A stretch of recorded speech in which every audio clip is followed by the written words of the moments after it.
Chapter 1. We need to fix this.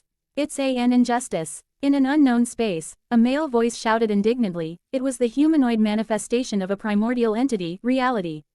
His physical features were that of a dark-skinned teenager with beautiful wavy, silver hair. Near him there was his sister Eternity and his brother Death, whose appearances were formless and indescribable to the human mind. Death. That's it, he's doing it again. Eternity. You should honestly take a break from your addiction to the works of ephemeral creatures, especially humans. Death. He even adopted their physical appearance. Reality. Hey, I like this look. It's elegant and practical. Death. Practical for what? For that. Reality gave his brother a fuck by showing him his middle finger. Death. I'm around mortals all the time, you think I don't know what this sign means? I'm, okay, too, brother. Eternity. That's not really what it means. Reality. In short, this is an injustice. Death. What is an injustice? You haven't stopped shouting that since you watched that human movie, Twilight. What's the matter? 6 billion human years. Reality. We already watched it all together and it wasn't Twilight but Twilight. Twilight, say it again. Death. And what does it matter? This movie is boring and bad, so bad that I wonder if I shouldn't rush my meeting with its author. Eternity. It's not wrong. Reality. That's not the point. I've made us watch enough movies and fictional human stories that you might notice the same problem I did. In almost all of these genres, some supporting characters were treated unfairly compared to others. Death. So what? Eternity. They were only films, non-existent realities. Reality. Non-existent for whom? I am reality. These stories may have been fictitious but humans used the tiny part of the power that I gave them to create these realities with their imagination. Films, series, mangas, games, novels, these are realities. Mort. Okay, if you want. But where is the link with this injustice? Fact. In all the fantasy works where there were both vampires and werewolves, what did you notice about the characters? Eternity. That the most beautiful, elegant and loved or important were always mostly on the vampire side. Werewolves may have 2 or 3 interesting characters but they will always be, wait I just figured it out ahahaha. Death. What? Eternity. Our brother always loved werewolves ahahaha. Talk about an injustice for him. Do you remember that movie Van Helsing? Mort. Ahahaha he was so excited. I begin to understand. Reality. Shut up. This movie had wasted potential and they showed the most powerful race of werewolves that could exist but the others didn't understand anything. Like that damn teen wolf, fucking heresy. Eternity plus death. Ahahaha. Reality. Laugh if you want, but I plan to do something. This needs to be fixed and I'm also a little fan of vampires for your government.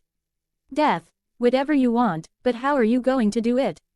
Reality. I am reality, I can literally do anything and without any limits. Even you couldn't exist if I wanted you to. Eternity. It's okay my brother, there's no point reminding us, that's an injustice. So go ahead, we're looking at you. Death. So what are you going to start with?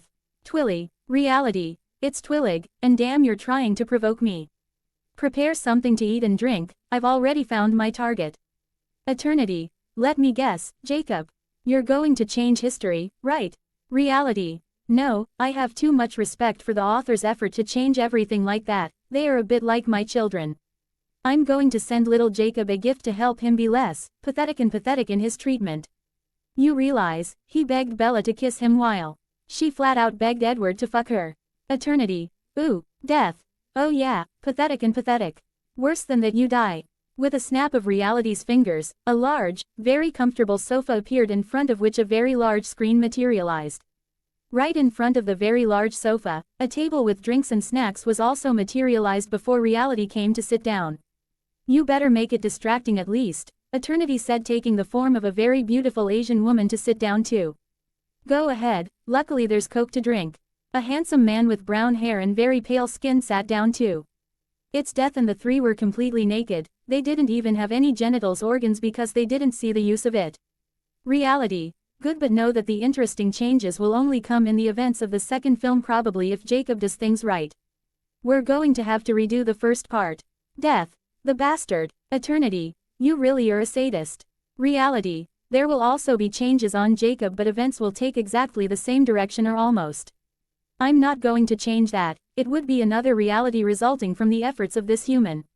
We'll see Jacob's point of view and events. I don't think you're interested in Bella and Edward's romance. Death.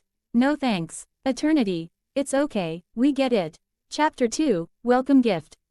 On January 14, 1990 in the United States, Washington State, more precisely in Clallam County on the La Push Reservation, land of the Quileute Indian Nation, Jacob Black was born to his mother Sarah Black and his father Billy Black.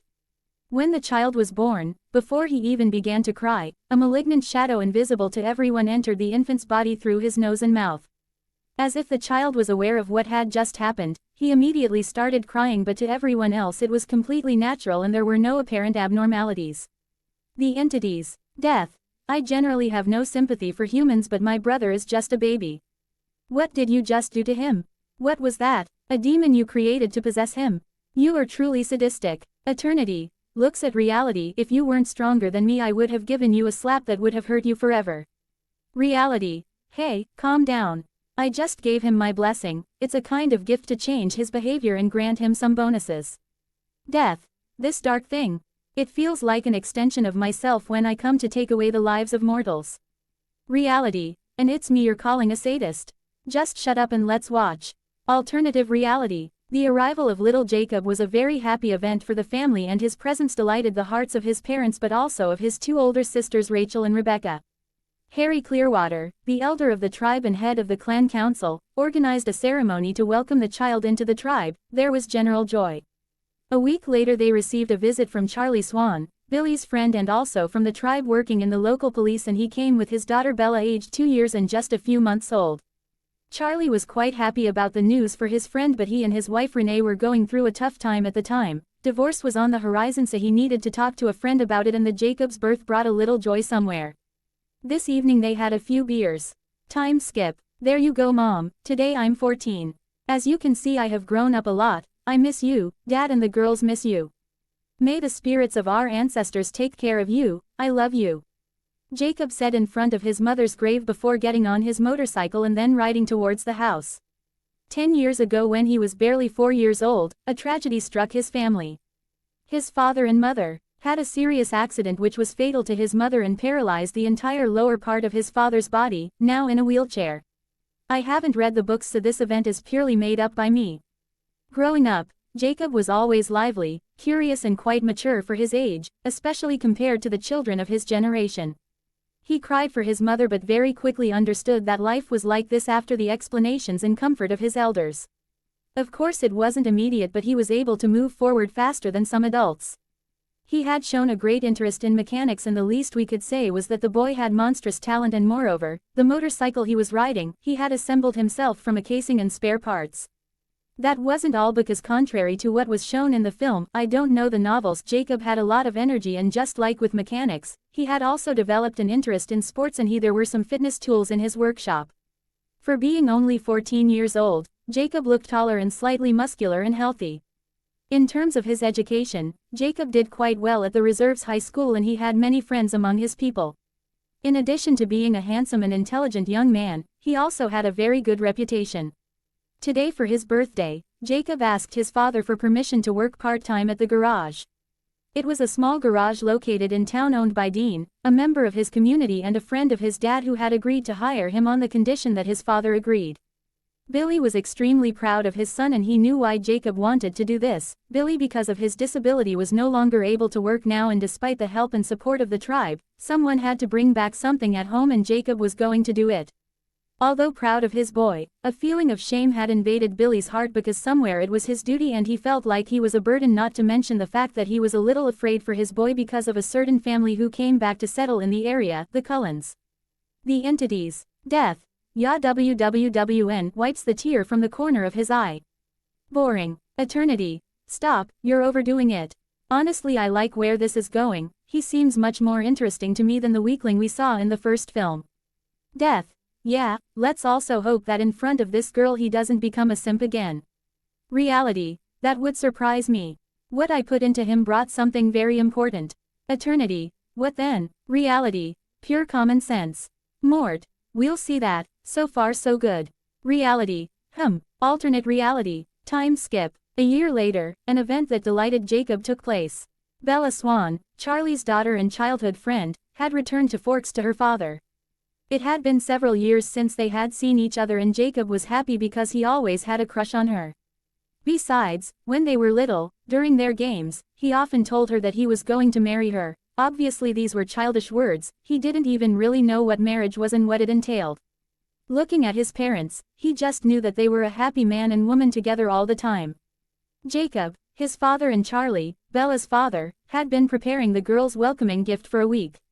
It was Billy's old pickup that Charlie bought back and Jacob fixed up himself. He changed the engine, the tires, he didn't have enough to redo the bodywork so he had to treat it before redoing the paint. The one in the movie was red and old but this one was black and seemed rejuvenated. Obviously it wasn't a new car but it had a charm and the two men were impressed with the work he did. When Bella arrived home with Charlie, Charlie called Billy and Jacob to deliver the gift. They arrived and Charlie came down to greet them while Jacob helped his father with the wheelchair. A moment later, Bella came out of the house to see them and her eye immediately landed on the pickup before continuing to walk towards them. Charlie, Bella, do you remember Billy Black? Bella shakes Billy's hand, smiling, yes. It seems to be okay. Billy, oh I can still dance. Glad you're finally here. Our Charlie hasn't stopped talking about it since he knew you were coming back. He and Charlie started making out like teenagers before Jacob approached her and she was a little surprised when she recognized him.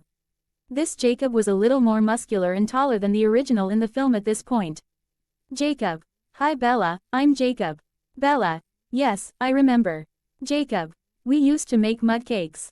Bella. And you kept saying you were going to marry me. Jacob. Laughs the words of a child. Bella. You've grown up pretty well. Do you like sports? Jacob. Yes, it's one of my hobbies with mechanics. Bella. This really works for you. What are you now, 15 years old? You were 2 years younger than me I think. Yeah, that's exactly it. He responded a little embarrassed that she reminded him that he is younger than her.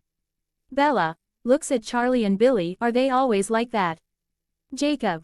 I think it gets worse with age. So, what do you say? Charlie said as he moved closer and lightly patted the pickup. Bella. Of what, Charlie? From your welcome gift. Bella. This car. Charlie. I bought it from old Billy. Jacob changed the engine, the wheels and refinished the bodywork before changing the paint. Bella. Jacob. Did you do all that? Jacob. I don't know your favorite color so I painted it black. We hope you like it. Bella. I love it. Oh my god it's beautiful I can't believe it. How did you do that? Jacob. I told you, I like mechanics. Bella immediately got into the car as Jacob looked at Charlie and his father. Jacob. She seems to really love it. Billy. The opposite would have surprised me given the work you did on it.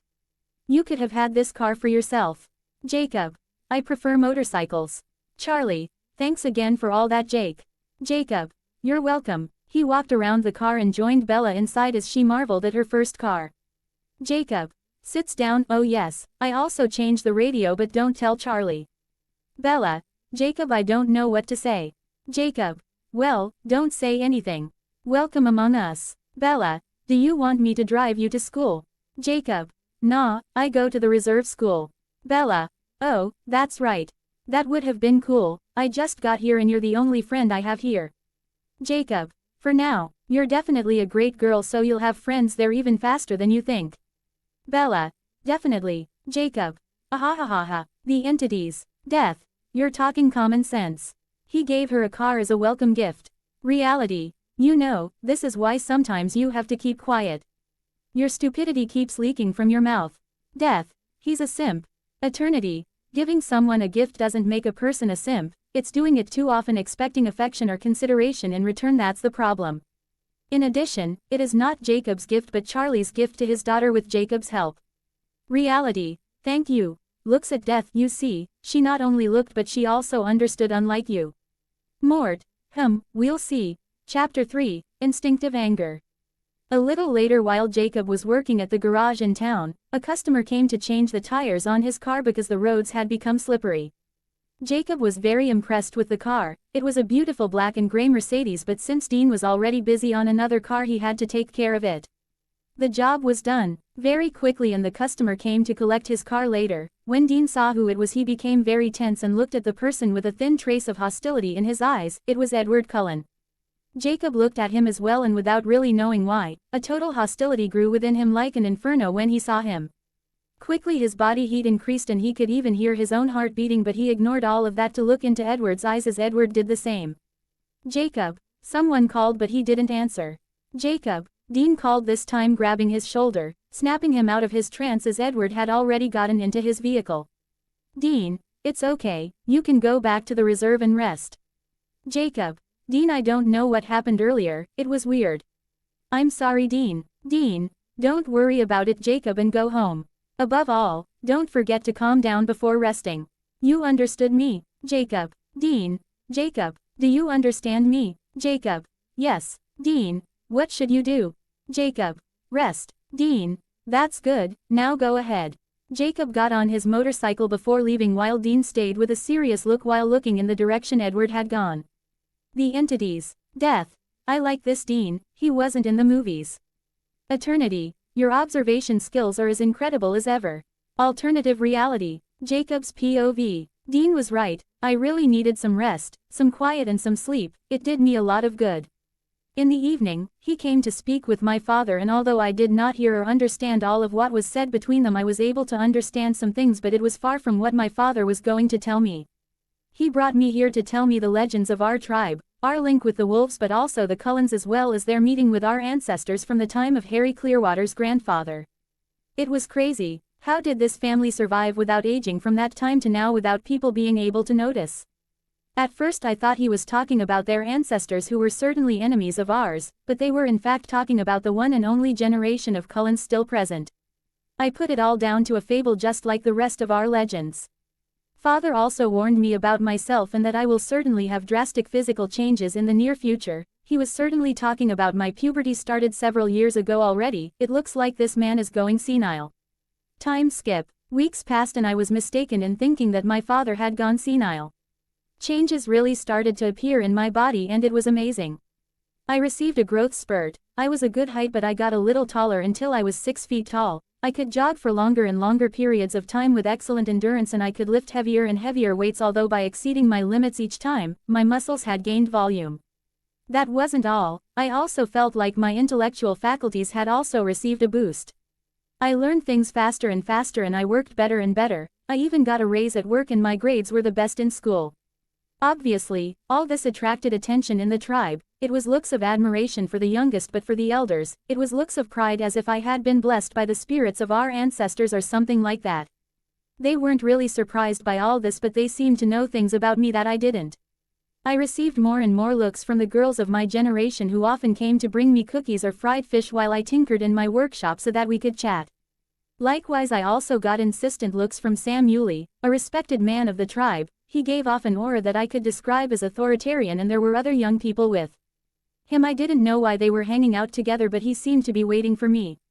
Today was the weekend and I wasn't working. Old Harry summoned me, as well as Solomon Finer, the future husband of Rebecca, my older sister, as well as Embry Call, another young person with whom I was friends in the tribe.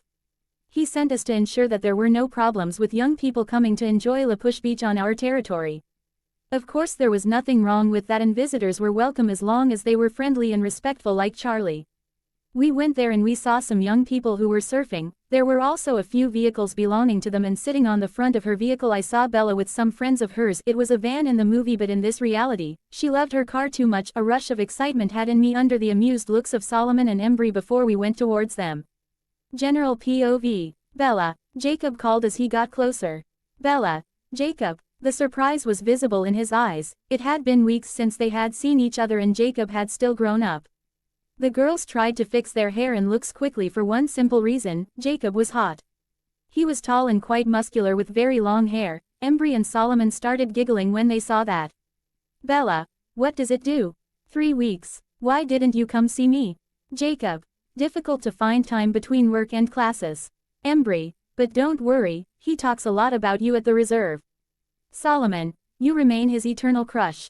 They started to talk to Jacob, who ignored them to avoid being too embarrassed. They were used to having fun like that between them. Bella, you've grown again, it's crazy. But what are you doing here? Are you spying on me? Jacob, pure coincidence. Our elder sent us to monitor the surroundings and make sure there are no accidents with the swimmers. Bella, very careful. remembers girls, let me introduce you to Jacob, a childhood friend. Girls, hello, Jacob. Hello, this is my friend Embry and my brother-in-law Solomon. Bella, Jacob, are you married? Jacob, no, laughs, he's engaged to my sister, you know Rebecca. Bella, hi Solomon, shakes hands. Jessica, are you going to bring Bella company? His companion left her alone. Eric, Bella's friend, who? Angela, oh, she invited Edward. Jessica, Edward Cullen, but he slipped away. When Jacob heard this name, his instincts were awakened by hostility. Jacob, is he your boyfriend Bella? Bella, not at the moment, it's good knowledge. Eric, he saved his life. A real beast of a show. You're right buddy, a beast. The Cullens don't come here, Jacob said before getting up and starting to walk towards the beach to try and channel his emotions. This anger he felt was like a consuming fire.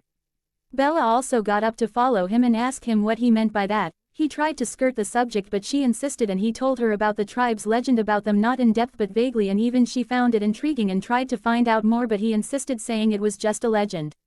After a while of walking, Jacob, by the way Bella, today is my last day of the weekend, so I would like to know if you would like to go on an outing, just you and me. Bella, wow Jacob, no, sorry I can't, I have something to do. Jacob, with Edward, did he invite you? Jacob, that's my business, she said, patting his shoulder. Jacob, sighs, it's whatever you want, but Bella, be careful, these people may be dangerous.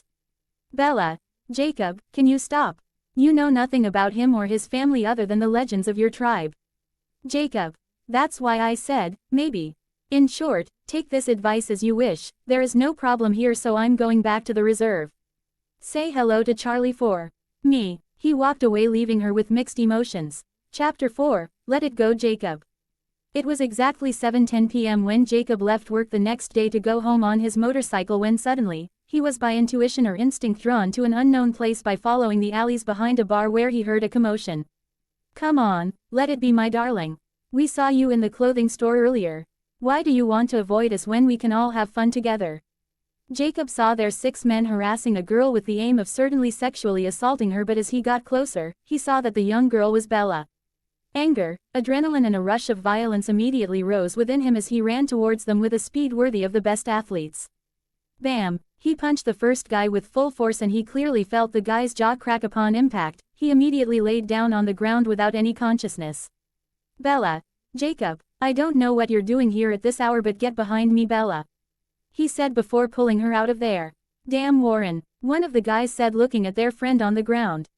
They tried to attack Jacob when a gray and black Mercedes came speeding, almost hitting the attackers, and Edward quickly got out.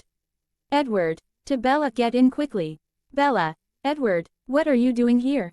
He didn't answer her and immediately moved towards Jacob with a murderous look. Edward, what did you try to do to her with your friends? Back off, right now. Jacob responded coldly to Edward, who was a little too close as his blood was boiling with anger. Bella, Edward, he's my friend and he helped me right before you came. Jacob's hostility was at its peak as Edward's gaze became slightly confused. He had heard the attacker's thoughts, but he couldn't read Jacob's, and that's why he thought he was with them. Jacob, Bella, come on, I'll take you home, my motorbike isn't far away.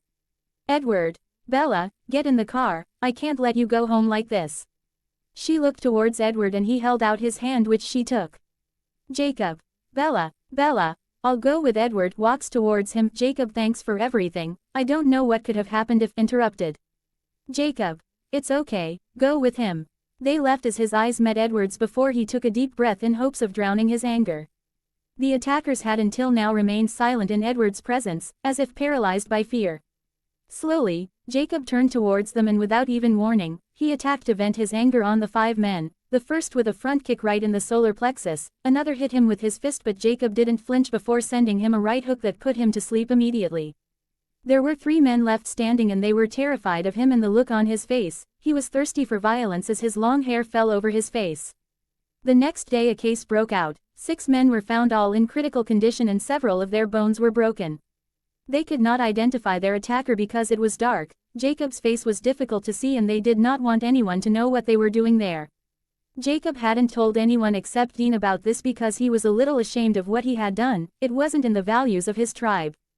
Dean gave him days off to rest and calm down, asking him not to forget who he was. These leaves were highly beneficial and he was able to regain control of his emotions. He was frustrated and in a dark anger because of Edward. He felt like this guy had stolen the most precious thing he had, a girl he loved, but she had made her choice and he had to respect that. 3 months passed and not once did Jacob contact Bella. He heard that she had broken her leg in an accident, but since she was fine, he preferred to keep his distance. What if Jacob was sulking? No, he just took Dean's advice and stayed himself. He was Jacob before Bella came and he always will be. There was no way his life was conditioned for one who had his eyes elsewhere. Jacob's POV. Today, my father called me because he said he wanted to do his friend Charlie a favor for the safety of his daughter. He begged me to go talk to Bella to break up with Edward for her own good. He hoped that because I'm his friend she would listen to me, but it was an impossible goal to achieve. I wanted to tell him it wasn't worth it, but I thought about Charlie, and since his daughter met Edward there had been several strange incidents. For him, I got on my motorcycle and left after he informed me about the location of the end-of-year ball where Bella was certainly going to be with Edward. I arrived a little later outside in front of the building where Bella was luckily sitting on a wooden bench, probably waiting for something. Bella, I called out to her and she looked in my direction. I only had a black long-sleeve t-shirt that was a little tight with black jeans and dark brown ankle boots. Bella, Jacob, how many months has it been since? Interrupted. Since this incident, I know. Your dress suits you well, you look lovely. I said calmly as I approached. I saw the cast she had on her leg.